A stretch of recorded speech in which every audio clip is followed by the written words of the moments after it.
हरे कृष्णा सभी को। आशा करती हूँ आप सभी बहुत अच्छे होंगे। आज कृष्ण जन्माष्टमी की आप सभी को हार्दिक शुभकामनाएं।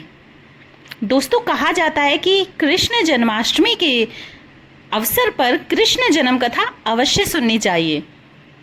तो चलिए शुरू करते हैं। द्वापर युग में भोजवंशी राजा उग्रसेन मथुरा में राज्य करता था। उसके पुत्र कंस के अत्याचारों से पूरी प्रजा बहुत दुखी थी। कंस ने अपने पिता को गद्दी से उतार दिया था और स्वयं मथुरा का राजा बन बैठा था। कंस की एक बहन देवकी थी जिससे वो बहुत प्रेम करता था और देवकी का विवाह यदुवंशी सरदार वसुदेव से हुआ था। देवकी के विवाह के समय कंस अपनी बहन को उसके ससुराल पहुंचाने जा रहा था। रास्ते में तभी आकाशवाणी हुई, हे कंस, जिस देवकी को तू बड़े प्रेम से ले जा रहा है उसी में तेरा काल बसता है। इसी के गर्भ से उत्पन्न 8वां बालक तेरा वध करेगा। यह सुनकर कंस वासुदेव को मारने के लिए चला। तब देवकी ने उससे विनयपूर्वक कहा, भैया, मेरे गर्भ से जो संतान होगी उसे मैं आपके सामने लाकर रख दूंगी, आप इन्हें मत मारें। कंस ने देवकी की बात मान ली और मथुरा वापस चला आया। उसने वासुदेव और देवकी को कारागृह में डाल दिया। वासुदेव देवकी के एक एक करके 7 पुत्र जन्म लिए और उनमें से 6 को कंस ने जन्म लेते ही मार डाला। अब 8वां बच्चा होने वाला था। कारागार में उन पर कड़े पहरे बिठा दिए गए थे। उसी समय नंद की पत्नी यशोदा को भी बच्चा होने वाला था। उन्होंने वासुदेव देवकी के दुखी जीवन को देख 8वें बच्चे की रक्षा का उपाय रचा।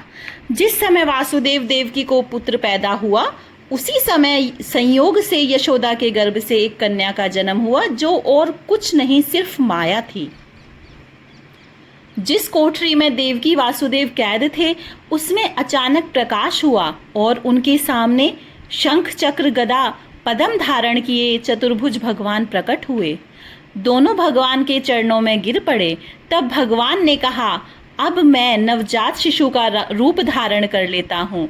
तुम मुझे इसी समय अपने मित्र नंद जी के घर वृंदावन में भेजाओ और उनके यहाँ जो कन्या जन्मी है उसे लाकर कंस के हवाले कर दो। इस समय वातावरण अनुकूल नहीं है, फिर भी तुम चिंता ना करो, जागते हुए पहरेदार सो जाएंगे। कारागृह के फाटक अपने आप खुल जाएंगे और उफनती अथाह यमुना तुमको पार जाने का मार्ग दे देगी। उसी समय वासुदेव नवजात शिशु रूप श्री कृष्ण को सूप में रखकर कारागृह से निकल पड़े और अथाह यमुना को पार कर नंद जी के घर पहुंचे। वहां उन्होंने नवजात शिशु को यशोदा के साथ सुला दिया और कन्या को लेकर मथुरा आ गए। कारागृह के फाटक पूर्ववत बंद हो गए। अब कंस को सूचना मिली कि वसुदेव देवकी को बच्चा पैदा हुआ है। उसने बंदी गृह में जाकर देवकी के हाथ से नवजात कन्या को छीनकर पृथ्वी पर पटक देना चाहा, परंतु वह कन्या आकाश में उड़ गई और वहां से कहा, अरे मूर्ख, मुझे मारने से क्या होगा? तुझे मारने वाला तो सुरक्षित स्थान पर जा पहुंचा है और वो जल्द ही तुझे तेरे पापों का दंड देगा।